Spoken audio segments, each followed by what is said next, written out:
കേരളത്തിൽ എല്ലാ ഘട്ടത്തിലും PSC വിദ്യാർത്ഥി സമാനം ചെയ്യുന്ന സമയത്ത് അന്നത്തെ ഈ പ്രതിപക്ഷനെ പിന്തുണച്ചതാണ്.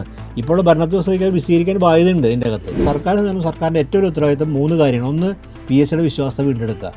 2, ഈ റിപ്പോർട്ട് ചെയ്യപ്പെടുന്ന കാര്യങ്ങൾക്കനുസരിച്ച് കാര്യങ്ങൾ ചടുല വേഗത്തിലാക്കുക. 3, നിയമനങ്ങൾ ഉടനെ നടത്താനുള്ള ഒട്ടും വൈകാതെ നടത്താനുള്ള, അതായത് റാങ്ക് ലിസ്റ്റ് വന്ന ആൾക്കാർ കാലാവധി തികയുന്നതിന് മുമ്പ് അവരുടെ കാര്യങ്ങൾ പരിഗണിച്ചുകൊണ്ട് അപ്പോയിന്റ് നടത്താനുള്ള തീരുമാനം എടുക്കുക. അതോടൊപ്പം തന്നെ മറ്റൊരു വശത്ത് സർക്കാരിൻ്റെ ഭാഗത്തു നിന്ന് ഒരുപക്ഷെ സർക്കാർ പോലും PSCയിലെ പല ആളുകളെയും സംശയത്തിൻ്റെ മുൾമുനയിൽ നിർത്തിയിട്ടാണ് മുന്നോട്ട് പോകുന്നത്. സർക്കാർ സംവിധാനം ഉണ്ടല്ലോ, അതിൻ്റെ ഉദ്യോഗസ്ഥ വൃന്ദമുണ്ടല്ലോ, അതിൻ്റെ അകത്ത് ഉത്തരവിട്ട ആൾക്കാരുണ്ടല്ലോ, അവരെന്ത് ചെയ്തുകൊണ്ടിരിക്കേണ്ടായിരുന്നു? അവരൊക്കെ നോക്കാൻ ബാധ്യസ്ഥരല്ലേ? അവരെ കൊണ്ട് കാര്യം ചെയ്യിപ്പിക്കാനാണ് ഈ നമ്മൾ തിരഞ്ഞെടുത്ത ആൾക്കാരെ വിടുന്നത്. അവരും അനാസ്ഥ കാണിച്ചാലോ അവരോ ഉദാസീനരായാലോ. നമസ്കാരം. ഊണും ഉറക്കവും ഉപേക്ഷിച്ച് രാപകലെന്നില്ലാതെ പഠിച്ച് PSC പരീക്ഷ എഴുതി സർക്കാർ ജോലി സ്വപ്നം കണ്ടിരിക്കുന്ന ആയിരക്കണക്കിന് യുവജനങ്ങളുടെ ജീവിതത്തിൽ വലിയ ആശങ്കയ്ക്ക് കാരണമാകുന്ന വാർത്തകളാണ് ഓരോ ദിവസവും പുറത്തു വന്നുകൊണ്ടിരിക്കുന്നത്. ആദ്യം അത് PSC ക്രമക്കേടുകളായിരുന്നു. ഇപ്പോൾ നിയമന നിരോധനം അല്ലെങ്കിൽ നിയമനത്തിലൊരു മരവിപ്പുണ്ടായിരിക്കുന്നു എന്ന് വാർത്തകൾ വരുന്നു. എന്താണ് PSCയിൽ സംഭവിക്കുന്നത്? സംസ്ഥാനത്ത് ഒരു നിയമന നിരോധനമുണ്ടോ? നിയമനം മരവിച്ചിരിക്കുകയാണോ? PSC എന്ത് തരം നടപടികളുമായാണ് മുന്നോട്ട് പോകുന്നത്? ഈ വിഷയത്തിൽ ഇന്ന് നമ്മളോട് സംസാരിക്കാൻ വിദ്യാഭ്യാസ വിദഗ്ധനും രാഷ്ട്രീയ നിരീക്ഷകനുമായ ദാമോദർ പ്രസാദാണ് ഉള്ളത്. സർ നമസ്കാരം, ഇൻസൈറ്റിലേക്ക് സ്വാഗതം. ഞാൻ ഈ ഇൻട്രോയിൽ പറഞ്ഞതുപോലെ ഈ നിയമന നിരോധനം എന്ന് പറയുന്ന ഒരു സാഹചര്യം, അതായത് സംസ്ഥാനത്ത് ഇപ്പം LPSTA lower primary school teachers association നടത്തുന്ന സമരം 30 ദിവസം പിന്നിട്ടിരിക്കുകയാണ്. അവർ പറയുന്നത് നിയമനത്തിൽ ഒരു നടപടിയും ഉണ്ടാകുന്നില്ല, ഉയർന്ന റാങ്ക് വാങ്ങിയ ആളുകൾക്ക് പോലും നിയമനം കിട്ടുന്നില്ല എന്നാണ്. സർക്കാർ പറയുന്നത് ഒരുപക്ഷെ രാഷ്ട്രീയപരമായിട്ടുള്ളതിനൊക്കെ അപ്പുറം അല്ലെങ്കിൽ ഇതിന് സാമ്പത്തികപരമായിട്ടുള്ളൊരു മാനം കൂടിയുണ്ട്, അത് സർക്കാർ ചൂണ്ടിക്കാണിക്കുന്നുണ്ട്. അതോടൊപ്പം ഭരണപരമായിട്ടുള്ള നടപടിക്രമങ്ങളുടെ ഒരു കാലതാമസം കൂടി ഇതിന് കാരണമാണെന്ന് സർക്കാർ പറയുന്നുണ്ട്. പക്ഷേ അപ്പോഴും ഈ ടീച്ചേഴ്സ് ചൂണ്ടിക്കാണിക്കുന്ന കാര്യം അവരുടെ റാങ്ക് ലിസ്റ്റിൻ്റെ കാലാവധി അവസാനിക്കാറാകുന്നു, അടുത്തടുത്ത് വരുന്നു, നിയമനങ്ങളൊന്നും നടക്കുന്നില്ല. ഇങ്ങനെ പോയാൽ നിയമനങ്ങളൊന്നും നടക്കാൻ സാധ്യതയുമില്ല എന്നാണ്. ഇത് സത്യത്തിൽ ഈ LPSTA റാങ്ക് ലിസ്റ്റിനെ മാത്രം പ്രശ്നമായിട്ട് കാണേണ്ടതുണ്ടോ? അത് സംസ്ഥാനത്ത് മൊത്തത്തിൽ ഇങ്ങനൊരു സാഹചര്യമുണ്ടോ? നമുക്ക് മുഖ്യമന്ത്രി പറയുന്നൊരു കാര്യമാണ് നമ്മുടെ മുമ്പിൽ ശ്രദ്ധയിൽ വന്നിട്ടുള്ളത്. മുഖ്യമന്ത്രി കഴിഞ്ഞ ക്യാബിനറ്റ് ബ്രീഫിങ്ങിൽ പറഞ്ഞത് നിയമന നിരോധനത്തിനെ കുറിച്ച് പറഞ്ഞത് മാത്രമല്ല, അദ്ദേഹം സൂചിപ്പിച്ച കാര്യം എല്ലാ വകുപ്പ് അധ്യക്ഷന്മാർക്കും നിർദ്ദേശം കൊടുത്ത് റിപ്പോർട്ട് ചെയ്യാൻ നിർദ്ദേശം കൊടുത്തിട്ടുണ്ട്. അതൊരു വശമാണ്. ഇപ്പോൾ നമുക്കൊരു സ്ഥാനം ഒഴിവ് വന്നു, അത് കൃത്യസമയം റിപ്പോർട്ട് ചെയ്യുക, PSC അറിയിക്കുക. പിന്നെ അതിന് നടപടിക്രമങ്ങളാണ് പരീക്ഷ നടത്തുക. നമ്മളിവിടെ പറയുന്ന കാര്യം പരീക്ഷ കഴിഞ്ഞ് റാങ്ക് ലിസ്റ്റായി ഇനി അവർക്ക് ജോയിൻ ചെയ്യാനുള്ള മെമ്മോ അയക്കേണ്ടതാണ്. അവിടെയാണ് കാലതാമസം സംഭവിച്ചിട്ടുള്ളത്. റാങ്ക് ലിസ്റ്റിന് കാലാവധി ഉണ്ട്, ആ കാലാവധി തീരാൻ പോകുന്ന പല ആൾക്കാർ, ഒരുപാട് ഇവിടുത്തെ തൊഴിൽ നേടിയ ആൾക്കാർക്കും ഈ ആശങ്ക ഉണ്ട്. ഇപ്പം നമ്മുടെ KS നോക്കുക, KSൻ്റെ സ്ഥിതി ഏതാണല്ലോ. KSൽ 1 റാങ്ക് കിട്ടിയ ആൾ വെയിറ്റ് ചെയ്യാണ്. പത്രത്തിൽ പറഞ്ഞു 1 റാങ്ക് കിട്ടിയ ആ ചെറുപ്പക്കാരൻ വളരെയധികം പഠിച്ച വാർത്തയാണ്, അദ്ദേഹത്തിന് വലിയ പ്രതീക്ഷയായിരുന്നു കിട്ടുന്നുള്ളത്. അതും തടഞ്ഞു വെച്ചിരിക്കുകയാണ്. അപ്പോൾ സർക്കാരിൻ്റെ അകത്ത് വ്യക്തമായിട്ട് ഒരു മറുപടി പറയാൻ ബാധ്യതയുണ്ട്. അത് PSC പറയുന്ന കാര്യം PSCയുടെ അടുത്ത് നിന്ന് മാത്രം നിൽക്കുന്ന വിഷയമല്ല, സർക്കാരാണ് പറയേണ്ടത്. നിയമനം എന്തുകൊണ്ട് വൈകുന്നു? KS മുതൽ നിങ്ങൾ പറഞ്ഞ ഈ മേഖലയിലെല്ലാം തന്നെ സമരം നടക്കുകയാണ്. അവർ റാങ്ക് ലിസ്റ്റ് വളരെ വൈകാതെ റാങ്ക് ലിസ്റ്റിൻ്റെ കാലാവധി കഴിയാൻ പോവാണ്. അപ്പോൾ ഈ പഠിച്ച് എഴുതിയ ഉദ്യോഗാർത്ഥികൾക്ക് അവരിതിനു വേണ്ടി മാത്രം നിങ്ങളിപ്പോൾ വളരെ കൃത്യമായി ക്ലേശം സഹിച്ച് രാപ്പകൽ അധ്വാനിച്ച് എഴുതി PSCക്ക് ഒരു വിശ്വാസ്യതയും അതുപോലെ PSCക്ക് ഒരു അംഗീകാരം, ഇതുപോലെ സർക്കാർ ജോലിക്കൊരു കേരളത്തിൽ വലിയൊരു മാർക്കറ്റുള്ളതാണ്. അപ്പോൾ അതിനു വേണ്ടിയാണ് അവർ പഠിച്ച് അധ്വാനിച്ച് എഴുതുന്നത്. അവരുടെ അധ്വാന ഫലത്തിൻ്റെ ഭാഗമായിട്ട് അവർ മത്സര പരീക്ഷയിൽ 1-ാം സ്ഥാനത്ത് റാങ്ക് ലിസ്റ്റിൽ വന്നു. ഇനി അവരുടെ ഭാവിയാണ് ഇതിലുള്ളതെന്നുണ്ടെങ്കിൽ പല ആൾക്കാരുടെ ചിലപ്പോൾ ഏജ് ഓവർ ആവാനും സാധ്യതയുണ്ട്. അപ്പോൾ ഈ സർക്കാർ ആ നിലയ്ക്ക് നിലപാട് കൃത്യമായിട്ട് അറിയിക്കുക എന്താണെന്നുള്ളത്. സർക്കാർ ഒരു കാരണവശാലും പുതിയ സർക്കാരാണ് നിയമന നിരോധനം പറയാൻ പറ്റില്ല. പക്ഷേ എന്താണ് ഇവിടെ മന്ദീഭവിച്ചിരിക്കുന്നത്? എന്താണ് ഈ മന്ദഗതി? സർക്കാരിൻ്റെ ഏത് മിഷനറിയാണ് ഇതിൽ പാകപ്പിഴ വരുത്തിയിട്ടുള്ളത്? എന്തുകൊണ്ട് വരുന്നു? നമുക്ക് കാണണമല്ലോ. ഇതിൻ്റെ ഇടയിൽ നമ്മൾ ചെറിയൊരു കാര്യം കണ്ടു. നമ്മുടെ ലോ കോളേജ് അസിസ്റ്റൻറ്റ് പ്രൊഫസർമാരുടെ നിയമനം വളരെ വേഗത്തിൽ നടത്തി. കാര്യം അതിന് അനൗൺസ്മെൻറ്റ് നിങ്ങൾക്ക് അറിയാമല്ലോ, ഒരു പൊതു ചടങ്ങിൽ വെച്ചിട്ടാണ്. അത് മുഖ്യമന്ത്രി തന്നെ VD സതീശൻ തന്നെ കൊടുത്ത വാഗ്ദാനം നിലയ്ക്കാണ് പറയുന്നത്. ഈ വാഗ്ദാനം എല്ലാ സ്ഥലത്തും വേണം. അദ്ദേഹം ഒരു പ്രത്യേക കാര്യത്തിൽ ഒരു പ്രത്യേക സന്ദർഭത്തിൽ പ്രതിപക്ഷ നേതാവായിരിക്കുമ്പോൾ ഒരു കുട്ടി തൃശ്ശൂർ എനിക്കൊരു കോഴിക്കോട് ലോ കോളേജിൽ ഒരു കുട്ടി ഉന്നയിച്ചതിനനുസരിച്ചാണ്, അവിടെ റെഗുലറായിട്ടുള്ള ഫാക്കൽറ്റി ഇല്ല, അന്ന് ആ വിദ്യാർത്ഥിക്ക് കൊടുത്ത വാഗ്ദാനമാണ് അദ്ദേഹം പാലിച്ചത്. അത് എല്ലാ മേഖലകളിലും ഉണ്ട്. അപ്പോൾ ഒഴിവനുസരിച്ചാണല്ലോ PSC റിപ്പോർട്ട് ചെയ്യും, അതനുസരിച്ച് ആൾക്കാരെ അപ്പോയിൻറ്റ് ചെയ്തത്. എന്തുകൊണ്ട് വൈകുന്നു? ഇത് വളരെ ഗൗരവമായ പ്രശ്നം. കാരണം യുവാക്കൾ എന്ന് പറഞ്ഞാൽ ഇത് നമ്മുടെ ഏജ് ഓവർ ആവുന്നുണ്ട്. പല ആൾക്കാർ ഏജ് ഓവർ ആണവർക്ക് അവരെ പ്രതീക്ഷ നഷ്ടപ്പെടുക, അവരൊന്നും ചില മറ്റ് ജോലികളിൽ കയറിയിട്ടുണ്ടാവില്ല. അപ്പോൾ അവരെ നിരാശപ്പെടുത്താതെ ഒരു വലിയ വാഗ്ദാനത്തിൻ്റെ ഇതും കൂടിയാണ്. കാര്യം അവർ ശരിയായ സുതാര്യമായ പ്രോസസ്സ് കഴിയുന്ന ആൾക്കാരാണ്. പരീക്ഷ PSC ബന്ധപ്പെട്ട ക്രമക്കേട് മറ്റു പലതും അന്വേഷിക്കട്ടെ. അത് നമ്മുടെ പ്ലാനിംഗ് ബോർഡ്, ആസൂത്രണ ബോർഡുമായി ബന്ധപ്പെട്ട അന്വേഷണം, അത് സർക്കാർ അന്വേഷിക്കാനും അതിനകത്ത് കാര്യം മുന്നോട്ട് പോകാനും സർക്കാരിന് ഉത്തരവാദിത്തം അവർ ചെയ്യട്ടെ. പക്ഷേ അതിനേക്കാൾ പ്രധാനപ്പെട്ട ഒരു കാര്യം ഇവിടെ നിൽക്കുന്നുണ്ട്, നിയമനം നടത്തുക എന്നുള്ളത്. അതെന്തുകൊണ്ട്? കാര്യം സർക്കാർ മേഖലയാണ്, സർക്കാരിന് മറുപടി പറയേണ്ടത്. അതെന്തുകൊണ്ട് വൈകുന്നു എന്നുള്ള കാര്യം സർക്കാർ പറയാൻ ബാധ്യതയുണ്ട്. മാധ്യമങ്ങൾ ഉന്നയിക്കാൻ കാര്യം ചില അച്ചടി മാധ്യമങ്ങൾ വരണമെങ്കിലും ഗൗരവമായിട്ട് വിഷയം ദൃശ്യമാധ്യമങ്ങൾ പോലും ടേക്കപ്പ് ചെയ്യില്ല. കാര്യം ഒരു ചർച്ചാ വിഷയമാണത്. എന്താണ് സംഭവിക്കുന്ന കാര്യം? എല്ലാവരും പ്രതീക്ഷയാണല്ലോ, എല്ലാവരും ഉറ്റുനോക്കുന്നതാണ്. അപ്പോൾ വളരെ ചെറിയൊരു രീതിയിലാണത് ഇപ്പോൾ ഒരു പൊതു ചർച്ചയായിട്ട് വന്നത്. പല ആൾക്ക് നിങ്ങൾ പറഞ്ഞ സമരം ഒരു മാസത്തിലേറെ സമയമായി ഒരു മാസത്തിലേറെ സമരം നടത്തിക്കൊണ്ടിരിക്കുകയാണ്. ആ സമരം നടത്തി കേൾക്കില്ലെങ്കിൽ എന്താ അർത്ഥമുള്ളത്?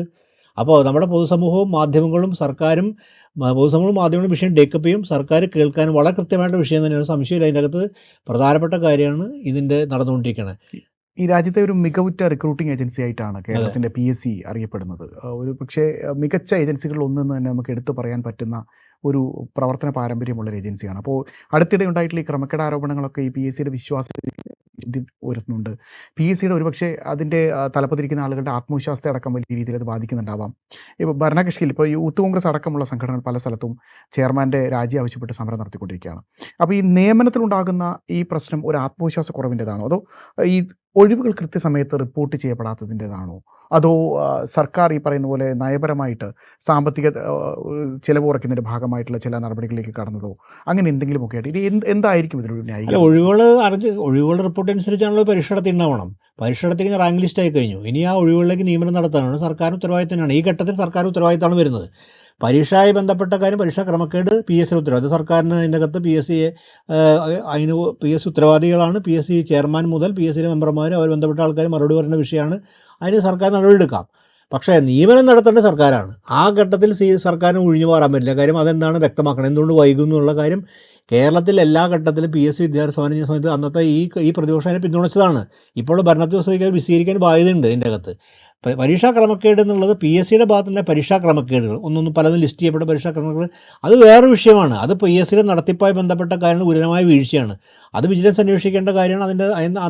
അതിൻ്റെ അകത്തുനിന്ന് എന്തൊക്കെയാണ് വീഴ്ച എന്നുള്ളത് കൃത്യമായി ചൂണ്ടിക്കാണിച്ച് അതിനെതിരെ ആരൊക്കെയാണ് ഉത്തരവാദികൾ അവർക്കെതിരെ സർക്കാർ നീങ്ങേണ്ടതാണ്. അത് നടക്കുന്നുണ്ട്. പക്ഷേ അതിനകത്ത് ഈ അടുത്ത കാലത്ത് ഇടതുപക്ഷം പിണറായി നേരിട്ട് തന്നെ അതിനെ ഡിഫെൻഡ് ചെയ്യാൻ ശ്രമിച്ചു. ആ ഡിഫൻസൊന്നും വലിയ കാര്യമില്ല. കാര്യം ഒരു പരീക്ഷാ ക്രമക്കേടത്തിനും വ്യക്തമായ പകൽ പോലുള്ള സമയത്ത് എന്ത് പ്രതിരോധം ഉയർത്താനുള്ളത്? അത് സർക്കാർ ജനങ്ങളുടെ ഭാഗത്ത് പറയേണ്ടത് അന്വേഷിക്കാൻ പ്രതിപക്ഷം ആവശ്യപ്പെടാൻ വേണ്ടത്. മറിച്ച് നമ്മൾ അത്ഭുതകരമായ പ്രതിപക്ഷം ഡിഫെൻഡ് ചെയ്യുക ചെയ്യുന്നത്. അത് ശരിയില്ലാത്ത കാര്യം നിലപാട്. കാര്യം പരീക്ഷാ ക്രമക്കേടുകളും PSC നിയമനത്തിൻ്റെ ക്രമക്കേടുകളും അതിൻ്റെ അകത്ത് വീഴ്ചയുണ്ടെങ്കിൽ വീഴ്ചയിൽ ഇന്നാളെ പിൻ പോയിൻ്റ് ചെയ്യേണ്ട ശരി. പക്ഷേ വീഴ്ചയുണ്ടെങ്കിൽ അന്വേഷിക്കാനായിട്ട് ബാധ്യതയുണ്ട്. നമ്മൾ എന്തുകൊണ്ടാണ് ധർമ്മേന്ദ്ര പ്രധാൻ ഉത്തരവാദിയെ പറഞ്ഞത്? ധർമ്മേന്ദ്ര പ്രധാൻ പോയി ലീക്ക് ചെയ്തല്ലോ പത്രം. അപ്പോൾ ചെയർമാൻ അതിൻ്റെ ഉത്തരവാദിത്തം ഉണ്ട്. ആ ഉത്തരവാദിത്തം ഏറ്റെടുക്കേണ്ടി വരും. കാര്യം അതിനാണ് ഒരു ഉയർന്ന തസ്തികയിലിരിക്കുന്ന ഉത്തരവാദിത്തങ്ങളും കൂടെ വരും. ഒന്നല്ല 2-3 വിഷയം PSC ബന്ധപ്പെട്ട് വന്നു. അപ്പോൾ അതുകൊണ്ട് അതിന് ഒഴിഞ്ഞു മാറാൻ പറ്റില്ല, സർക്കാർ അന്വേഷിക്കുന്നുണ്ട്. പക്ഷെ അതല്ല നമ്മൾ പ്രത്യക്ഷത്തിൽ നിയമ നിരോധനം ഇല്ല, എന്നാൽ എന്തുകൊണ്ട് നിയമനങ്ങൾ മന്ദീഭവിച്ച് കിടക്കുന്നു? ഇതൊരു കോൺട്രഡിക്ഷൻ അല്ലേ? പ്രത്യക്ഷത്തിൽ നമ്മൾ നിയമന നിരോധനം ഉണ്ട്. നിയമനിരോധനം പറയാൻ പറ്റിയ സർക്കാരിന് കാര്യം, പുതിയ സർക്കാർ വന്ന് നിയമനം നടത്താൻ ബാധ്യതപ്പെട്ട ആൾക്കാരാണ്. എന്നാൽ പ്രത്യക്ഷത്തിൽ അത് പറയുന്നില്ല. പക്ഷെ എന്നാൽ നിയമനങ്ങൾ ആ ക്രമത്തിൽ വളരെ വേഗത്തിൽ നടക്കുന്നില്ല. എന്താണ് വൈകൽ? സാമ്പത്തിക ബാധ്യതയാണെന്നുള്ള സാമ്പത്തിക ബാധ്യതയും പ്രശ്നങ്ങളൊക്കെ നിലനിൽക്കുന്നുണ്ട്. പുതിയ തസ്തികകളൊക്കെ ഒന്ന് റിപ്പോർട്ട് ചെയ്യാൻ ചിലപ്പോൾ നിർദ്ദേശങ്ങൾ ഓറലായി കൊടുത്തൊന്നും എനിക്കറിയില്ല. പക്ഷെ അങ്ങനെയുണ്ടെങ്കിൽ സുതാര്യമായി പറയേണ്ടതല്ല ഇതാണ് കാര്യം എന്നുള്ളത്. ജനങ്ങളറിയേണ്ട എത്രയോ വിദ്യാർത്ഥികൾ തയ്യാറായി, ഇപ്പോൾ പല പരീക്ഷയും വിളിച്ചിട്ടുണ്ട്, അതിനൊക്കെ എഴുതാൻ തയ്യാറൊക്കെയല്ലേ? ആ ചെറുപ്പക്കാരൊക്കെ മറ്റെല്ലാം കളഞ്ഞിട്ടാണല്ലോ. PSC പരീക്ഷ എന്ന് പറയുമ്പോൾ അതിന് വളരെ മത്സരാധിഷ്ഠിതമായ പരീക്ഷയാണ്. അതിനുവേണ്ടി ഒരു എഫേർട്ട് എടുക്കണം. കണ്ടവാനം കോച്ചിങ് സെൻ്ററും ഈ വിഷയത്തിലുണ്ട്. നമുക്കറിയുന്ന പോലെ പഴയ PSC അല്ല, പഴയ കാലത്തെ PSC എഴുതുന്ന പോലെയല്ല. പഴയകാലം PSC എഴുതാൻ ടെസ്റ്റ് ബുദ്ധിമുട്ടായിരുന്നു. ഇന്ന് മത്സരാർത്ഥികളുടെ എണ്ണം കൂടി, ഈ ഗവൺമെൻറ് ജോലികൾക്കുള്ള ഒരു വിലയും ശമ്പളം എല്ലാം കൂടിയതുകൊണ്ട് വലിയ ആകർഷകമായ ജോലിയാണ്. ഒരു കാലത്ത് പ്രൈവറ്റ് സെക്ടർ ആകർഷകമായിരുന്നെങ്കിൽ, പ്രത്യേകിച്ച് IT പോലെ സെക്ടർ ആകർഷകമായിരുന്നെങ്കിൽ അതൊക്കെ മാറി. കാര്യം അവിടെയൊക്കെ തൊഴിൽ പ്രശ്നങ്ങളുണ്ട്. അതുകൊണ്ട് PSC തന്നെ വലിയ ആശ്രയമായി മാറിയിരിക്കുന്ന ചെറുപ്പക്കാർക്ക് നല്ല ശമ്പളമൊക്കെയാണ് കിട്ടുന്നത്. അങ്ങനെ ഘട്ടത്തിൽ ഓരോ തസ്തികയ്ക്കും വേണ്ടി വിദ്യാർത്ഥികളും ചെറുപ്പക്കാരും ഒക്കെ പഠിച്ചുകൊണ്ടിരിക്കുക. അപ്പോൾ അവർ നാളെ ഇതൊക്കെ എഴുതി കഴിഞ്ഞാൽ അവർ മറ്റെല്ലാം ഉപേക്ഷിച്ചിട്ടാണ് നിൽക്കുന്നത്. അത് സർക്കാർ പറയാൻ ബാധ്യതയുണ്ടല്ലോ. അപ്പോൾ ഇതിൻ്റെ കാര്യം സുതാര്യമായൊരു സുതാര്യത കൊണ്ടുവരാനും വ്യക്തമായിട്ടും പറയാനുള്ള ബാധ്യതയുടെ കാര്യം ചെറുപ്പക്കാർ സമരരംഗത്താണ്. അതാണ് ഇതിൻ്റെ അകത്ത് നമ്മൾ കാണേണ്ട ഒരു കാര്യം. എന്തായാലും ഇതൊരു ഗൗരവമായ പ്രശ്നമായിട്ട് കേരള സമൂഹത്തിനുണ്ട്. പക്ഷേ നിങ്ങൾ ഒരു കാര്യം ശ്രദ്ധിച്ചിട്ടുണ്ടാവും, ഇത് നമ്മുടെ മാധ്യമങ്ങൾ ഒട്ടനവധി വിവാദ വിഷയങ്ങൾ ടേക്കപ്പ് ചെയ്യുന്നുണ്ട്. വിവാദമല്ലാത്ത വിഷയങ്ങൾ, വിവാദമാകാണ്ടാത്ത നിസ്സാരമായി തള്ളി, ഇപ്പോൾ ബൈമിയെ കോഫിയൊക്കെ പോലുള്ള അസംബന്ധ വിഷയങ്ങളും ആൾക്കാർ ചർച്ച ചെയ്യാൻ കൊണ്ടുണ്ട്. പക്ഷേ ഒരുപാടത്തെ അനേകം ചെറുപ്പക്കാരെ ബാധിക്കുന്ന വിഷയം സമരം നടന്നിട്ട് പോലും ഇന്നും ടേക്കപ്പ് ചെയ്യുന്ന ഒരു ചെറിയ ന്യൂസ് റിപ്പോർട്ടിലേക്ക് ഒതുക്കുക. ഇത് ഗൗരവമായിട്ട് ആൾക്കാർ കാണണ്ടേ? ഇത് ആൾക്കാർ അറിയണ്ടേ? എത്ര ആൾക്കാരെ ആശ്രയമായി ബന്ധപ്പെട്ട് അതൊന്നും പലപ്പോഴും മാധ്യമങ്ങൾ ഈ പ്രകടമായ വിവാദമുള്ള വിഷയം അത് മാത്രം എടുക്കുക. ഇതിൻ്റെ അകത്ത് കുറച്ച് ആഴത്തിൽ പോണ്ടി വരും. ഈ കാര്യം ഇതിൻ്റെ നിയമന നിരോധനമുണ്ടോ, എന്താണ് സ്ഥിതി എന്ന കാര്യത്തെക്കുറിച്ച് കുറച്ചുകൂടി വിശദമായ റിപ്പോർട്ടിങ്ങിലെല്ലാം പോണ്ടി വരുന്നതുകൊണ്ടായിരിക്കാം, അതിൻ്റെ മടിയായിരിക്കണം. കാര്യം വിശദമായി റിപ്പോർട്ട് ചെയ്യാൻ പലപ്പോഴും കുറച്ച് ബുദ്ധിമുട്ടുണ്ടല്ലോ. കാര്യം വിവാദങ്ങൾ നമുക്കൊരു കിട്ടിക്കഴിഞ്ഞാൽ അതിൻ്റെ പുറത്ത് ബിൽഡപ്പ് ചെയ്യാൻ എളുപ്പമാണ്. മറ്റേത് കുറച്ചൊരു അന്വേഷണം നടത്തേണ്ടി വരും. അന്വേഷണം നടത്താതിരിക്കാൻ മാധ്യമങ്ങൾ ഉത്തരവാദികളാണ്. കാര്യം ഇതൊരു ഗൗരവമായ വിഷയമാണ്. ഇവിടുത്തെ ഞാൻ പറഞ്ഞത് അച്ചടി മാധ്യമത്തിൽ വരുന്നുണ്ട്. ആ മാധ്യമങ്ങൾ ഉണ്ടാക്കിയതല്ലോ സമരരംഗത്തല്ലേ. ഈ പരീക്ഷയിൽ റാങ്ക് ലിസ്റ്റ് ആൾക്ക് സമരരംഗത്താണല്ലോ. അവർ വെറുതെ പറയില്ലല്ലോ. നമ്മുടെ പ്രതിപക്ഷം ഭരിച്ചുകൊണ്ടിരുന്ന സമയം നിങ്ങൾക്ക് ഓർമ്മയുണ്ടാവും, കഴിഞ്ഞ 2000 കോവിഡ് സമയത്തായിരിക്കും എത്ര ആൾക്ക് സംബന്ധിച്ചിരുന്നു. അന്ന് റാങ്ക് ലിസ്റ്റ് അനുസരിച്ച് നിയമനം നടന്നില്ല കൊണ്ട് അന്ന് പിന്തുണച്ചതാണ് ഇപ്പോൾ അന്നത്തെ പ്രതിപക്ഷം. അതിൻ്റെ തുടർച്ച തന്നെയാണ് ഇപ്പം കാണുന്നത്. അതുകൊണ്ട് ഇത് പറയാൻ ബാധ്യതയുണ്ട്. കൃത്യമായിട്ട് മുഖ്യമന്ത്രി തന്നെ അല്ലെങ്കിൽ ബന്ധപ്പെട്ട ആരാണെങ്കിൽ പറയാൻ ബാധ്യതപ്പെട്ട കാര്യം തന്നെയാണ്, സംശയമില്ല. ഈ ക്രമക്കേടുകളൊക്കെ ആയിട്ട് ബന്ധപ്പെട്ട് വിവിധ അന്വേഷണ ഏജൻസികൾ PSCയിൽ അന്വേഷണം നടത്തിക്കൊണ്ടിരിക്കുകയാണ്. PSCയിൽ പല ആളുകളെയും അവർ വിവരങ്ങൾ ശേഖരിച്ചുകൊണ്ടിരിക്കുകയാണ്. നടപടികളിലേക്കൊക്കെ കടക്കും എന്നുള്ള രീതിയിലുള്ള വാർത്തകളൊക്കെ വരുന്നുണ്ട്. അതോടൊപ്പം തന്നെ മറ്റൊരു വശത്ത് സർക്കാരിൻ്റെ ഭാഗത്തു നിന്ന് ഒരുപക്ഷെ സർക്കാർ പോലും PSCയിലെ പല ആളുകളെയും സംശയത്തിൻ്റെ മുൾമുനയിൽ നിർത്തിയിട്ടാണ് മുന്നോട്ട് പോകുന്നത്. അപ്പോൾ ഈ ഒരു മിസ്കമ്മ്യൂണിക്കേഷൻ, ഇവർ തമ്മിലൊരു തരം ആശയവിനിമയത്തിൻ്റെ കൃത്യമായൊരു കമ്മ്യൂണിക്കേഷൻ്റെ ഒക്കെ പ്രശ്നം പല സ്ഥലത്തും ഉണ്ട് എന്നുള്ളൊരു ആരോപണവും ഇതിനിടെ കൊണ്ടുവരുന്നുണ്ട്. ശരിക്കും സർക്കാർ ഇങ്ങനെയാണോ PSC നോക്കി കാണേണ്ടത്? ഉദ്യോഗാർത്ഥികളുടെ കാര്യത്തിൽ നമ്മൾ പറയുന്നുണ്ടല്ലോ, PSC ഇങ്ങനെയാണോ ഉദ്യോഗാർത്ഥികളെ നോക്കി കാണേണ്ടത് എന്നുള്ള ചോദ്യത്തിനോടൊപ്പം തന്നെ ഈ ഒരു ചോദ്യം കൂടെ ചേർത്ത് വെച്ചുകൂടെ? സർക്കാർ എങ്ങനെയാണോ ഒരു ഭരണഘടനാ സ്ഥാപനത്തെ PSCയെ നോക്കി കാണേണ്ടത്? ഭരണഘടനാ സ്ഥാപനം PSC എന്നുള്ളൊരു ഓട്ടോണമസ് സ്ഥാപനമാണ്. പക്ഷേ എന്തായാലും സർക്കാരിന് അവർക്ക് റെസ്പോൺസിബിലിറ്റി ഉണ്ട്. ഓട്ടോണമസ് എന്തുകൊണ്ടാകുന്നത്?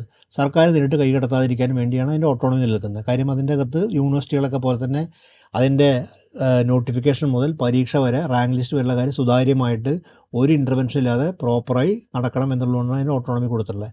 പക്ഷേ നമുക്കറിയാം ഓട്ടോണമി എന്നുള്ളത് വെറൊരു ഫിക്ഷനാണെന്നും അവിടെ മുഴുവൻ രാഷ്ട്രീയ പാർട്ടികളുടെ പേരിലും അല്ലെങ്കിൽ അങ്ങനെ പലതരത്തിലും ഇപ്പോൾ ഘടകകക്ഷികളൊക്കെ മത്സരമാണ് അവിടെ ആൾക്കാരെന്ന് അറിയാവുന്ന കാര്യമാണല്ലോ, മത്സരിക്കുകയാണ് അവിടെ ഈ PSC മെമ്പർമാരെ നിയോഗിക്കാൻ വേണ്ടി. അപ്പോൾ അതുമായി ബന്ധപ്പെട്ട് PSC മെമ്പർമാരെ ഈ അപ്പോയിൻമെൻറ്റുമായി ബന്ധപ്പെട്ട ഒട്ടനവധി വിവാദന അതിൻ്റെ ആ പ്രസ്ഥാനത്തിൻ്റെ PSCയുടെ വിശ്വാസത്തെ ബാധിച്ചിട്ടുണ്ട്. അത് പുതിയ കാര്യമല്ല. അങ്ങനെ ഇരിക്കുമ്പോഴാണ് ഈ പരീക്ഷാ ക്രമക്കേട്, കുറച്ചു കാലം പരീക്ഷാക്രമം PSCയുടെ ബന്ധപ്പെട്ട് ക്രമക്കേട്, ഐഡൻറ്റിറ്റി പ്രശ്നം, ഒരാൾക്ക് വരെ മറ്റൊരാൾ വന്ന് എഴുതുന്ന പ്രശ്നം തുടങ്ങിയ പല ഘട്ടങ്ങളിലും PSC പരീക്ഷയെ ബന്ധപ്പെട്ട് വിവാദങ്ങൾ ഉയർന്നിട്ടുണ്ട്. പക്ഷെ ഇവിടെ ഉണ്ടായ ഒരു ക്വസ്റ്റ്യൻ പേപ്പറുമായി ബന്ധപ്പെട്ട് ഇപ്പോൾ ഒരു നിസ്സാരമല്ലാത്ത കാര്യമാണ്, ശരിക്കും പറഞ്ഞാൽ വലിയ ഗുരുതരമായ കാര്യം. നല്ല ചോദ്യങ്ങൾ വാല്യൂ ചെയ്യാതെ പോവുക എന്നുള്ളത്, അത് ഒരു തീരുമാനം അങ്ങനെ ഇല്ലാതെ ഒരിക്കലും സംഭവിക്കില്ല. അത് ഒരാളെ ലക്ഷ്യം വെച്ച് അയാൾ കൊടുക്കാൻ വേണ്ടി തീരുമാനിക്കാനല്ലാതെ ആ ചോദ്യങ്ങൾ വാല്യൂ ചെയ്യാതെ പോയില്ലോ. അപ്പോൾ അതിൻ്റെ അകത്തൊരു പ്രശ്നം നിലനിൽക്കുന്നുണ്ട്. ആ പ്രശ്നം സമൂഹത്തിന് ചൂണ്ടിക്കാണിക്കപ്പെട്ട പ്രശ്നമാണ്. ഞാൻ ചോദിക്കുന്നത്, PSC ഇത്ര ഓട്ടോണമസ് സ്ഥാപനം എന്താണ് ഇത്രയും വിഷയം ഉണ്ടായിട്ട് RTIക്ക് മറുപടി കൊടുക്കാത്തത്? RTI മറുപടി കൊടുക്കാൻ എല്ലാവരും ബാധ്യസ്ഥരാണല്ലോ. ഇന്ത്യയിൽ RTI നിയമം പ്രാബല്യത്തിലുള്ളതാണ്. RTI നിയമത്തെ ബന്ധപ്പെട്ട് നമുക്ക് ചില കാര്യങ്ങൾക്ക്, അതായത് ദേശസുരക്ഷയും അങ്ങനെ ബന്ധപ്പെട്ട കാര്യങ്ങൾക്ക് മാത്രമേ RTI മറുപടി കൊടുക്കണം. ഇത് എന്ത് ദേശസുരക്ഷ? ഒരാൾക്ക് അറിയേണ്ട കാര്യം, അത് എത്ര വിവാദമായ കാര്യം. അത് ഹൈക്കോടതിയും അതിൻ്റെ അകത്ത് വളരെ ഇത് ഒരു ധീരത രേഖപ്പെടുത്തിയിട്ടുള്ളതാണ്. ഒരു ഗൗരവമായ വിഷയമാണ്. അപ്പോൾ സർക്കാർ അതിനെ സംശയദൃഷ്ടി കാണുന്നതിന് പകരം സർക്കാർ സംവിധാനത്തെ ഉത്തരവാദിത്തപ്പെടുത്തുകയും സർക്കാരിൻ്റെ ബാധ്യത എന്താണ്? സർക്കാരിൻ്റെ ബാധ്യത PSCയുടെ വിശ്വാസത്തെ വീണ്ടെടുക്കുക എന്നുള്ളതാണ്. മനസ്സിലായി? ആ വിശ്വാസത്തെ വീണ്ടെടുക്കാനുള്ള നടപടിക്രമങ്ങളാണ് വേണ്ടത്. അല്ലാണ്ട് PSC അംഗങ്ങളെ വ്യക്തിപരമായിട്ട് കുറ്റപ്പെടുത്തുന്നതിൽ കൊണ്ട് മാത്രം കാര്യമില്ല. അന്വേഷണ വിധേയമായ ആൾക്കാർ അന്വേഷണ വിധേയമാണ്. അത് കാര്യം ഒരു സംവിധാനമാണ്. വിജിലൻസ് അന്വേഷിക്കേണ്ടവർ വിജിലൻസ് അന്വേഷിക്കേണ്ടി വരും. പക്ഷേ അതിനപ്പുറം വിശ്വാസത്തെ വീണ്ടെടുക്കാൻ വേണ്ടി എന്താണോ ചെയ്യേണ്ട കാര്യങ്ങൾ ആലോചിക്കാൻ ബാധ്യതപ്പെട്ടിട്ടുണ്ട്. എനിക്ക് തോന്നുന്നു വരുന്ന നിയമസഭാ സമ്മേളനത്തിൽ ഒരു വിഷയം പോകുന്ന കാര്യമാണ് PSC വിഷയം. അത് ഗൗരവമായ വിഷയമാണ്. പ്രതിപക്ഷത്തിന് പറയാനുള്ള കാര്യമായിരിക്കും, ഭരണപക്ഷത്തിന് വിശദീകരിക്കുന്ന കാര്യമാണ്. നിയമസഭയിൽ ഡിബേറ്റ് ചെയ്യപ്പെടേണ്ട ഗൗരവമായി അടുത്ത നിയമസഭയിൽ വരുന്ന വിഷയം വിചാരിക്കുന്നു. കാര്യം അതിൻ്റെ അകത്ത് PSC കേരളത്തെ സംബന്ധിച്ചോളം ആ നിയമസഭാ ഡിബേറ്റ് മറ്റെന്തിനേക്കാളും കേരളത്തിന് ശ്രദ്ധിക്കാൻ പോകുന്ന കാര്യമാണ്. കാര്യം അതിൻ്റെ അകത്ത് ഭരണപക്ഷം എടുക്കുന്ന നിലപാടും പ്രതിപക്ഷത്തിൻ്റെ അഭിപ്രായം നിർണായകമായിരിക്കും. പക്ഷെ അതുവരെ നിയമസഭാ സമ്മേളനം കൂടുന്നവരെ തന്നെ സർക്കാരിൽ ഉത്തരവാദിത്തമുണ്ട്. അത് അടിവരായിട്ട് പറയാവുന്ന കാര്യം മുഖ്യമന്ത്രി തന്നെ ഏതൊരു സമ്മേളനം പറയുന്നുണ്ട്. ഈ പി എസ് സിയുടെ വിശ്വാസത്തെ വീണ്ടെടുക്കുക എന്നുള്ളതാണ് ഞങ്ങളുടെ പ്രധാനപ്പെട്ട ആ വിശ്വാസം നിലനിർത്തുക. അല്ലെങ്കിൽ ആ പ്രസ്ഥാനത്തിൽ എന്തെങ്കിലും തരത്തിലുള്ള ഒരു എന്തെങ്കിലും വിള്ളൽ വരികയോ അല്ലെങ്കിൽ ഞാൻ പറയാം അതിൻ്റെ അകത്ത് ഒരു സംശയദൃഷ്ടിയിലാവുക ചെയ്താൽ എത്ര ലക്ഷം ആൾക്കാരുടെ ഒരു ആശ്രയമാണ് നഷ്ടപ്പെടുന്നത്. വളരെ നിസ്സാര കാര്യം. ഭരണഘടനാ സ്ഥാപനമാണല്ലോ, നമ്മൾ വളരെ പവിത്രമായ സ്ഥാപനം തന്നെയാണ്. കോടതിയൊക്കെ പോലെ തന്നെ നമ്മൾ വളരെ ഗൗരവമായി കാണുന്ന ഒരു സംവിധാനം തന്നെയാണത്. അതുകൊണ്ട് അതിൻ്റെ അകത്തുള്ള അത് ഉറപ്പുവരുത്താനായി കാര്യങ്ങൾ ചെയ്യുക എന്നുള്ളത് തന്നെയാണ്. എനിക്ക് തോന്നുന്നു സർക്കാർ മാത്രമല്ല ഹൈക്കോടതിയും ആ വിഷയം പ്രത്യേകമായി നോക്കുന്നുണ്ട്. ഹൈക്കോടതിക്കും താല്പര്യമുള്ള വിഷയമാണ് അതിൻ്റെ അകത്ത്. കാര്യം ഒരു സ്റ്റാറ്റ്യൂട്ടറി ഇൻസ്റ്റിറ്റ്യൂഷനിലേക്ക് ഹൈക്കോടതി സൂക്ഷ്മമായി നോക്കുന്നുണ്ട്. അതിൻ്റെ പരിണിതി നമ്മൾ കണ്ടറിയണം. പക്ഷേ എന്നാലും സർക്കാരിനെ സംബന്ധിച്ചാൽ നിങ്ങൾ ചോദിച്ച ചോദ്യം പറഞ്ഞാൽ സർക്കാരിനെ സംബന്ധിച്ച് സർക്കാരിൻ്റെ ഏറ്റവും വലിയ ഉത്തരവാദിത്തം 3 കാര്യമാണ്. 1, പി എസ് സിയുടെ വിശ്വാസത്തെ വീണ്ടെടുക്കുക.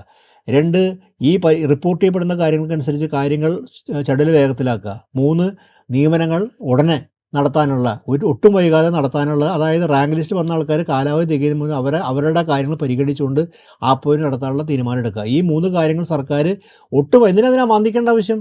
ഇത് കേരളത്തോട് ചെയ്യേണ്ട ഒരു ബാധ്യതയാണ് കേരളത്തിന് സർക്കാരിന് ഉത്തരവാദിത്തം. ഈ 3 കാര്യങ്ങൾ ഉടനെ സർക്കാർ അടിയന്തരമായി തന്നെ ചെയ്യേണ്ട കാര്യമാണ്. അതിന് നടപടിക്രമങ്ങളിലേക്ക് കടക്കും നമുക്ക് വിചാരിക്കുക. അല്ലെങ്കിൽ കേരളത്തെ സംബന്ധിച്ചിടത്തോളം കേരളത്തിലെ യുവാക്കളൊക്കെ ഇങ്ങനെ നമ്മൾ കേരളത്തിലെ അനുഭവങ്ങളുണ്ടല്ലോ. ഇപ്പോൾ ഡൽഹിയിലൊക്കെ അനുഭവമുണ്ട്. അത് ആവർത്തിക്കണം എന്നല്ല പറയാം. കേരളം അതുപോലെ കാര്യമല്ല. പക്ഷേ കേരള യുവജന സംഘടനകളൊക്കെ എന്താ നോക്കിയിരിക്കുന്നത്? അങ്ങ് പറഞ്ഞപ്പോഴാണ് മറ്റൊരു കാര്യം ഓർമ്മ വരുന്നത്. ഇപ്പോൾ ജാർഖണ്ഡിൽ വലിയ രീതിയിലുള്ള സമരം നടന്നുകൊണ്ടിരിക്കുകയാണ്. ഈ പരീക്ഷ ക്രമക്കേടുകളൊക്കെ ആയിട്ട് ബന്ധപ്പെട്ടുള്ള വിഷയം വലിയ രീതിയിലൊരു വിദ്യാർത്ഥി യുവജന പ്രക്ഷോഭമായിട്ട് രൂപാന്തരം പ്രാപിച്ചിട്ടുണ്ട്. വലിയ രീതിയിലുള്ളൊരു പ്രതിഷേധത്തിനും അതുമായി ബന്ധപ്പെട്ടുള്ള പോലീസുമായിട്ടുള്ള സംഘർഷത്തിലേക്ക് അടക്കം ഉദ്യോഗാർത്ഥികൾ കടക്കുന്ന ഒരു സാഹചര്യമുണ്ട്. ജാർഖണ്ഡിൽ സംസ്ഥാന വ്യാപകമായിട്ട് വലിയ മൂവ്മെൻറ്റുകളാണ് നടക്കുന്നത്. കേരളത്തിൽ ഒരുപക്ഷെ അങ്ങനെയുള്ള ഒരു കാര്യമായിട്ടൊന്നും ഇത് മാറുന്നില്ല. ഇത്തരം പ്രതിഷേധങ്ങൾ പൊതുവേ ഒന്നുകിൽ ഒരു ഒറ്റപ്പെട്ട പ്രതിഷേധമായി ഒതുങ്ങുകയോ അല്ലെങ്കിൽ നേരത്തെ നമ്മൾ പറഞ്ഞ പോലെ ആ പ്രതിഷേധം ഇല്ലാതാവുകയൊക്കെയാണ് ചെയ്യുന്നത്. അതിന് 2 കാരണങ്ങളാണ് എനിക്ക് തോന്നുന്നത്. ഒന്നുകിൽ അത് രാഷ്ട്രീയപരമായിട്ട് അതിന് മാനങ്ങളുണ്ടാവാം, അല്ലെങ്കിൽ PSCയിൽ ഇപ്പോഴും ആളുകൾക്ക് വലിയ വിശ്വാസമുള്ള, നമ്മുടെ യുവജനങ്ങൾക്ക് വലിയ വിശ്വാസമുണ്ട് എന്നുള്ളതാണ് അതിൻ്റെ മറ്റൊരു തലത്തിൽ ഇതിനെ കാണാൻ കഴിയുക. അങ്ങനത്താണ് കരുതുന്നത്. ഇപ്പോൾ CJP ജാർഖണ്ഡിലേക്ക് പോകുമെന്ന് പറഞ്ഞിട്ടുണ്ട്. അഭിജിത്ത് പ്രഖ്യാപിച്ച ആ സമരത്തിൽ പങ്കാളികളാവുന്നത്. കേരളത്തിൽ നമുക്ക് ഈ 2 വശമുണ്ട്. കേരളത്തിൽ ഒരു PSC നമ്മൾ 1-2 ക്രമക്കേടുകൾ ഗൗരവമായിട്ട് ചൂണ്ടിക്കാണിക്കാനും PSCയുടെ വിശ്വാസത പൂർണ്ണമായി പോയി എന്നൊന്നും നമുക്ക് പറയാൻ പറ്റില്ല. കാരണം PSCയുടെ പരീക്ഷകൾ കൃത്യമായി നടക്കുന്നുണ്ട്. അതുമായി ബന്ധപ്പെട്ട ഒരു സംവിധാനം കേരളത്തിലുണ്ട്. കേരളത്തിന് ചില പ്രത്യേകതകളുണ്ടല്ലോ. അപ്പോൾ ആ നിലയിൽ ഒരു ഇൻസ്റ്റിറ്റ്യൂഷൻ്റെ ഒരു എന്താ പറയുക സമൂഹത്തിലെ ബഹുമാനക്കുറവിന് ചെറിയ ക്ഷീണം പറ്റിയെങ്കിലും പക്ഷേ അത് മറ്റു തരത്തിലൊരു നമുക്ക് വിശ്വാസമുള്ള സ്ഥാപനം തന്നെയാണ്. കാര്യം പല അപ്പോയിൻമെൻറ്റുകളും ശരിയായി നടക്കുന്നു. കാര്യം പല സ്ഥലത്ത് അപ്പോയിൻമെൻറ്റ് നടക്കുന്നുണ്ട് നമുക്ക് കാണുമ്പോൾ.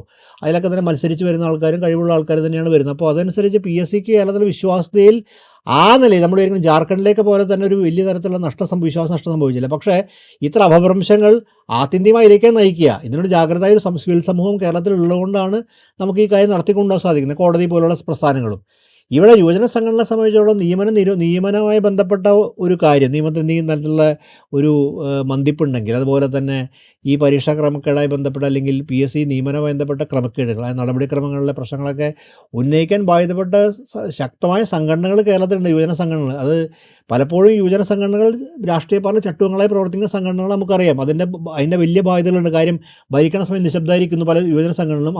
അവർ അധികാരത്തിലേക്ക് നിശബ്ദമാവുകയും അവർ വിദ്യാർത്ഥി സംഘടന നിശബ്ദമാവുകയും അല്ലെങ്കിൽ കേന്ദ്രത്തിനെതിരെ മാത്രം സമരം ചെയ്യുന്ന ഒരു സിറ്റുവേഷൻ നമ്മൾ കണ്ടതാണ്. പക്ഷേ അത് ഒരു ആ സംഘടനയ്ക്കും ഗുണമായിരിക്കില്ല, കേരള സമൂഹം ഗുണമായിരിക്കില്ല. പക്ഷേ ഇപ്പോൾ നമ്മൾ സ്ഥിതിച്ചിട്ടുണ്ടെങ്കിൽ നമ്മൾ നോക്കുമ്പോൾ അത് ഭരിക്കുന്ന രാഷ്ട്രീയ പാർട്ടിയുടെ അനുഭാവമുള്ള യൂത്ത് കോൺഗ്രസോ KSU ആണെങ്കിലും ഇപ്പുറത്തെ DFI ആണെങ്കിലും SFI ആണെങ്കിലും ഇവർക്കെല്ലാം ഒരു പൊതുവായ ഉത്തരവാദിത്തമുണ്ട്. ആ പൊതുവായ ഉത്തരവാദിത്തം എന്ന് പറഞ്ഞാൽ കേരള യുവജനങ്ങൾക്ക് PSC വഴി കിട്ടേണ്ട ജോലി കിട്ടുക, കൃത്യസമയത്ത് കിട്ടുക. 2, ആ നടക്കുന്ന പരീക്ഷാ ക്രമക്കേടുകൾ അന്വേഷിക്കപ്പെടുകയും അവിടെ കൃത്യമായി യാതൊരു ഉദാസീനതയുമില്ലാതെ പരീക്ഷ എങ്ങനെയാണ് നടക്കപ്പെടേണ്ടത്, അതിൻ്റെ മാനുവൽ അനുസരിച്ച് എങ്ങനെ നടക്കപ്പെടേണ്ടത്, സുതാര്യത ഉറപ്പുവരുത്തുക. ഇത് 2 ഉറപ്പ് യുവജന സംഘടനകൾക്കുണ്ട്. പക്ഷേ നമ്മുടെ യുവജന സംഘടനകൾ പൊതുവിൽ ഈ കാര്യത്തിൽ കാര്യമായിട്ടും ഇപ്പോൾ CJP അവിടെ നടത്തിയ സമരത്തിൻ്റെ അതേ ഒരു രീതിയിലൂടെ വേണമെന്ന് ഞാൻ പറയില്ല, അല്ലെങ്കിൽ ജാർഖണ്ഡിൽ. കാരണം നമ്മളെ സംബന്ധിച്ചിടത്തോളം കേരളത്തിൽ ഈ കാര്യങ്ങൾ പരിഹരിക്കുന്ന ജനാധിപത്യ സംവിധാനം നിലനിൽക്കുന്നുണ്ട്. കാര്യം വ്യാപകമായി നമുക്ക് അതിൻ്റെ അകത്തൊരു ചർച്ചയൊക്കെ നടക്കുന്നുണ്ട്. പക്ഷേ എങ്കിലും അതിൻ്റെ പ്രതികരണം കാണേണ്ടതുണ്ടല്ലോ. സർക്കാരിനെ അക്കൗണ്ടബിൾ ആക്കാനും PSC അക്കൗണ്ടബിൾ ആക്കാൻ, 2 സംവിധാനം അക്കൗണ്ടബിൾ ആക്കാൻ ഇവിടെ വിദ്യാർത്ഥി സംഘടനകൾക്കും യുവജന സംഘടനകൾക്കും ബാധ്യതയുണ്ട്. അത് കേരള സിവിൽ സമൂഹത്തിൻ്റെ ആവശ്യമാണ്. ഞാൻ വീണ്ടും അടിവരയിട്ട് വരുന്നു. മാധ്യമങ്ങൾ 1-2 വട്ടം വിഷയം ചർച്ച ചെയ്തെങ്കിലും ഇതിൻ്റെ ഗൗരവം അവർക്ക് ഇപ്പോഴും ഗൗരവമായിട്ട് പിടിയില്ല. കാര്യം നിയമനവുമായി ബന്ധപ്പെട്ട് ഈ നിങ്ങൾ പറഞ്ഞ റാങ്ക് ലിസ്റ്റിൻ്റെ കാര്യം എത്ര മാധ്യമങ്ങൾ ചർച്ച ചെയ്തു? ഞാൻ എൻ്റെ ശ്രദ്ധയിൽ പെടാതെ പോയതറിയില്ല. എന്തായാലും അതൊരു ഗൗരവപ്പെട്ട വിഷയമാണ് അതിൻ്റെ അകത്ത്. കാര്യം എത്ര പേരുടെ ആശ്രയമാണ്, എത്ര പേര് പരീക്ഷ എഴുതി കാത്തിരിക്കുകയാണ്. ഇതിനകത്തുള്ള ഒരു വലിയൊരു കാര്യം എന്ന് പറയുന്നത് ഈ റാങ്ക് ലിസ്റ്റുകൾ ഇതിൻ്റെയൊക്കെ തുടക്കം എന്ന് പറയുന്നത് ഒഴിവുകൾ റിപ്പോർട്ട് ചെയ്യുന്നതിലാണ്. ഓരോ കാലത്തും മാറി മാറി വരുന്ന സർക്കാരുകളുണ്ട്. അത് പക്ഷേ ഉദ്യോഗസ്ഥരെന്ന് പറയുന്നൊരു വിഭാഗം വലിയ മാറ്റങ്ങളില്ലാതെ തുടരുന്ന ഒരു വിഭാഗമാണ്. അവിടെ നിന്ന് ഈ ബന്ധപ്പെട്ട ഓരോ വകുപ്പുകളിൽ നിന്നുള്ള ഒഴിവുകൾ റിപ്പോർട്ട് ചെയ്യുന്നതനുസരിച്ചാണ് പരീക്ഷകളിലേക്കൊക്കെ നമ്മൾ കടക്കുന്നത്. ഇങ്ങനെ ഇപ്പോൾ LPST നമ്മളിപ്പോൾ ഈ കറണ്ട് നടന്നിരിക്കുന്ന ഒരു സമരത്തെ ഞാൻ ഏറ്റവും പുതിയൊരു ഉദാഹരണമായിട്ട് എടുക്കുന്നതാണ്. ആ സമരത്തിനെ സംബന്ധിച്ചിടത്തോളം ഇപ്പോൾ അവർ ആവശ്യപ്പെടുന്നത് 25:1 എന്നുള്ള രീതിയിൽ അധ്യാപക വിദ്യാർത്ഥി അനുപാതം കുറയ്ക്കെങ്കിലും ചെയ്യണം എന്നുള്ളതാണ്. മറ്റൊരു കാര്യം അവർ പറയുന്നത് ഈ മാനേജ്മെൻറ്റ് അഥവാ എയ്ഡഡ് സ്കൂളുകളിലെ അധ്യാപകരെ പുനർവിന്യസിക്കുകയാണ് പല സർക്കാർ സ്കൂളിൽ. അപ്പം ഈ നിയമനത്തിലൊരു അശാസ്ത്രീയമായിട്ടുള്ള അല്ലെങ്കിൽ ഒഴിവുകൾ റിപ്പോർട്ട് ചെയ്യുന്നതിൽ വലിയൊരു അശാസ്ത്രീയത കേരളത്തിലെ സർക്കാർ വകുപ്പുകളിൽ ഉണ്ടായിട്ടില്ലേ? പലയിടത്തും ഓവർ സ്റ്റാഫിങ്, ചിലയിടത്ത് ആവശ്യത്തിന് ഉദ്യോഗസ്ഥരെ റിപ്പോർട്ട് ചെയ്യപ്പെടാതിരിക്കുക, ഒഴിവുകൾ റിപ്പോർട്ട് ചെയ്യപ്പെടാതിരിക്കുക. അങ്ങനെ വളരെ നമ്മൾ കണക്ക് നോക്കുകയാണെങ്കിൽ പല സ്ഥലത്തും അവ്യക്തത നിലനിൽക്കുന്നു. ചില സ്ഥലത്ത് അനാവശ്യമായിട്ടുള്ള സ്റ്റാഫിംഗ് ഉണ്ട്. പല സ്ഥലത്തും ഉദ്യോഗസ്ഥർ ജോലി ചെയ്യുന്നു, ശമ്പളം വാങ്ങുന്നു, പക്ഷേ ജോലി ചെയ്യുന്നില്ല, ജോലിയില്ല. അപ്പോൾ അങ്ങനെയുള്ളൊരു തീർത്തും അശാസ്ത്രീയമായിട്ടുള്ളൊരു നിയമന രീതി നമ്മുടെ സർക്കാർ സംവിധാനങ്ങളിൽ ഉണ്ടെന്ന് കരുതുന്നുണ്ടോ? അല്ല, അത് ഒരു പുതിയ കാര്യമല്ല എനിക്ക് തോന്നുന്നു. നമ്മുടെ നിലവിലുള്ള കാര്യമാണ്. ഒന്ന് നിങ്ങൾ നേരത്തെ മുഖ്യമന്ത്രി പറഞ്ഞ കാര്യമാണ് എൻ്റെ ശ്രദ്ധയിലുള്ള കാര്യം. ഉത്തരവാദിത്തത്തോടെ മുഖ്യമന്ത്രി പറഞ്ഞതാണ് കാര്യം. മേലുദ്യോഗസ്ഥർക്ക്, അതായത് വകുപ്പ് അധ്യക്ഷന്മാർ ഒഴിവുകൾ റിപ്പോർട്ട് ചെയ്യണം എന്ന് കൃത്യമായി അദ്ദേഹം പറഞ്ഞിട്ടുണ്ട്. ഇല്ലെങ്കിൽ നടപടി ഉണ്ടാവും കൂടി പറഞ്ഞിട്ടുണ്ട്. അപ്പോൾ എന്ന് വെച്ചാൽ അതിനൊക്കെ ഒരു കൃത്യതയുടെ അകത്തുണ്ട്. പക്ഷേ കാലങ്ങളായിട്ട് സംഭവം നമ്മൾ പലപ്പോഴും റിപ്പോർട്ട് കേട്ടിട്ടുണ്ടോ കാര്യം.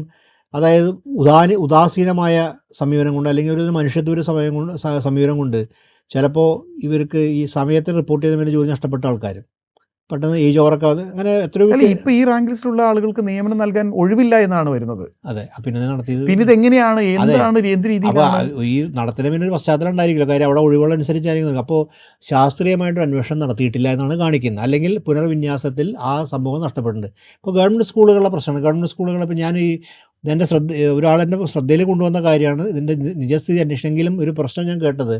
ഇപ്പോൾ എയ്ഡഡ് സ്കൂളിലെ സീറ്റുകൾ ഉയർത്തി.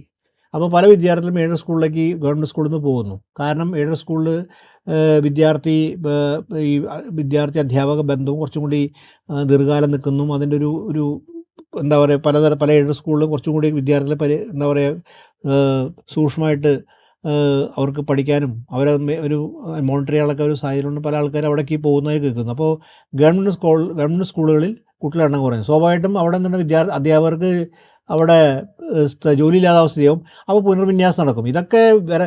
പക്ഷേ ഇവിടെ പ്രധാനപ്പെട്ട കാര്യം ഇതൊക്കെ നമ്മൾ ഈ സീറ്റ് ഉയർത്തുമ്പോഴുമൊക്കെ ശാസ്ത്രീയമായ അടിസ്ഥാനം വേണമല്ലോ. ഇതെന്താണെന്ന് ഗവൺമെൻറ് സ്കൂളിൽ നിലനിർത്തിക്കൊണ്ട് അതിനെ ആക്കുക. അപ്പോൾ ഇത്തരമൊരു പരിഗണനയില്ലാതെ ചില വ്യക്തിപരമായോ അല്ലെങ്കിൽ അവിടുത്തെ രാഷ്ട്രീയ മാനദണ്ഡങ്ങളോ അല്ലെങ്കിൽ താല്പര്യങ്ങളൊക്കെ വെച്ചിട്ടാണ് പലപ്പോഴും ഇത് മുന്നോട്ട് കൊണ്ടുപോകുന്നത്. ഇത് നമ്മളെ വല്ലാതെ ബാധിക്കുന്ന കാര്യമാണ്. ഈ ഒരു പ്രശ്നം നിലനിൽക്കുന്നുണ്ട്. ഇത് പക്ഷേ ഒരു പുതിയ കാര്യമല്ല. കാലങ്ങളായിട്ട് ഈ അശാസ്ത്രീയ സംവിധാനം എങ്ങനെയൊക്കെയോ മാനേജ് ചെയ്ത് പോകാണ് നടക്കുന്നത്. അതിനെ പ്രശ്നം നിലനിൽക്കുന്നുണ്ട് പല മേഖലകളില്ല. ഇപ്പോൾ ഗവൺമെൻറ് കോളേജിലേക്ക് എനിക്ക് തോന്നുന്നു അപ്പോയിൻമെൻറ്റ് ഒഴിവുകളുണ്ട്, പക്ഷേ ഒന്നും നടക്കുന്നില്ല. പല മേഖലയിൽ അപ്പോയിൻമെൻറ്റ് ഒഴിവുണ്ട്. ഞാൻ മനസ്സിലാക്കുന്ന കാര്യം അനുസരിച്ച് നമ്മുടെ റിട്ടയർമെൻറ്റേജ് ഉയർത്തിയിട്ടൊന്നുമില്ലോ. റിട്ടയർമെൻറ്റേജ് ഉയർത്തില്ല. ഇനി വരാൻ പോകുന്ന ആൾക്കാർക്ക് 60 വയസ്സായിരിക്കും, എന്നാലും നിലവിൽ റിട്ടയർമെൻറ്റ് ഉയർത്തിയില്ല. അങ്ങനെ ഒഴിവുകളൊക്കെ പല സ്ഥലത്തുണ്ട്. പക്ഷേ ആ ഒരു സ്പീഡിൽ പലപ്പോഴും നടക്കാത്തതിന് കാരണം ഈ വകുപ്പ് അധ്യക്ഷന്മാരും ഇതിൻ്റെ ഒരു സ്ലോനെസ്സും ഈ അശാസ്ത്രീയതയും. ഇത് ഇന്നലെ ഉണ്ടായ കാര്യമല്ല.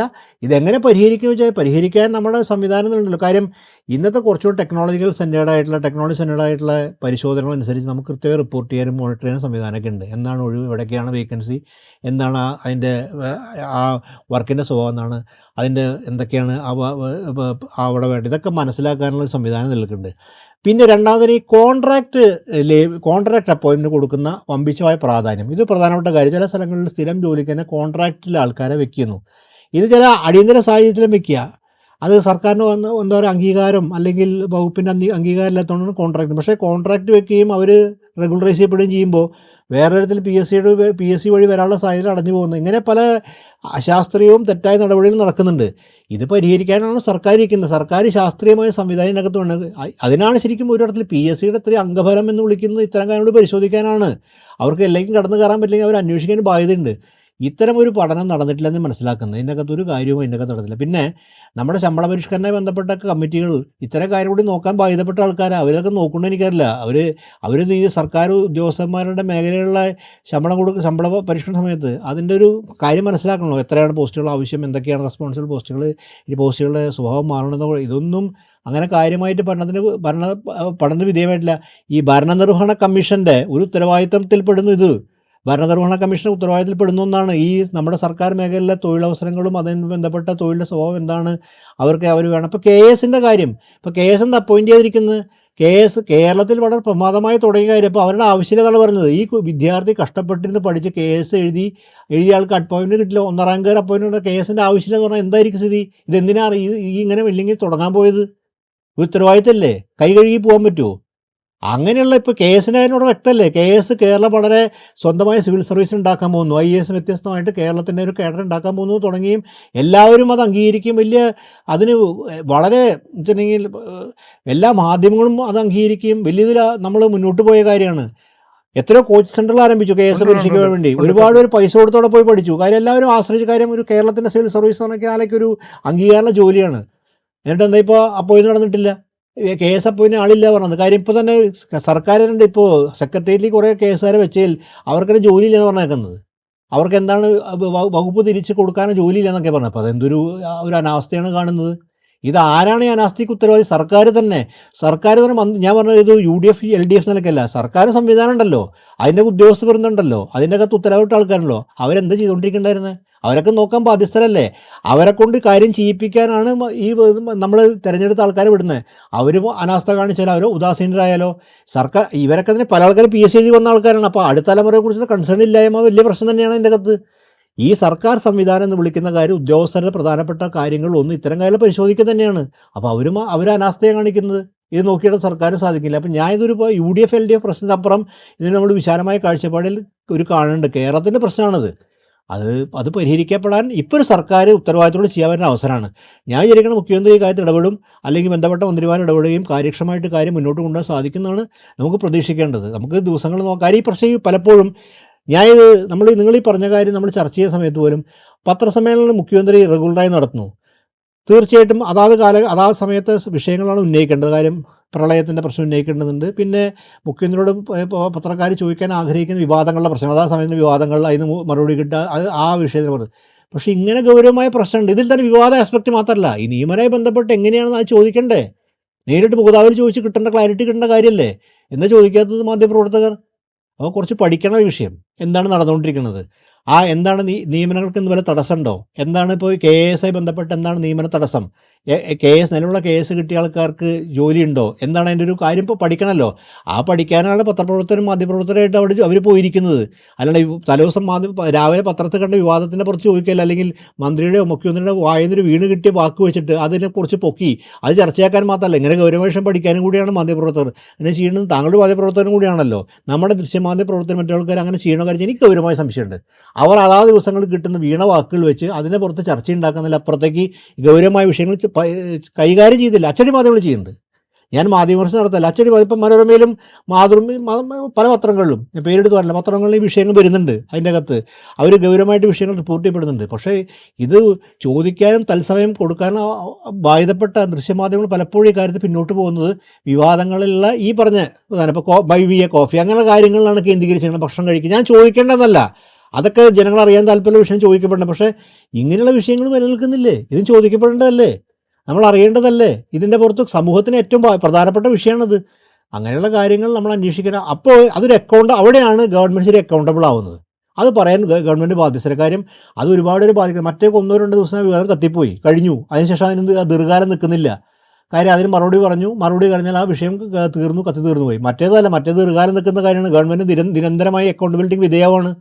അത് ചെയ്യാൻ നമുക്ക് സാധിക്കണം. അതാണ് എനിക്ക് തോന്നിയ കാര്യത്തിൽ. PSC സംബന്ധിച്ചിടത്തോളം PSC പ്രതിനിധീകരിക്കുന്നത് ആയിരക്കണക്കിന് യുവാക്കളെയാണ്, യുവജനങ്ങളെയാണ്, ഈ സമൂഹത്തിൻ്റെ ഭാവിയെയാണ്. ഇതുകൊണ്ടൊക്കെ തന്നെ ഈ വിഷയത്തിൽ കൂടുതൽ ക്രിയാത്മകമായി ഇടപെടേണ്ട ഉത്തരവാദിത്തം സർക്കാരിനുമുണ്ട്. മറ്റൊരു വിഷയവുമായി അടുത്ത എപ്പിസോഡിൽ വീണ്ടും കാണാം. നന്ദി, നമസ്കാരം.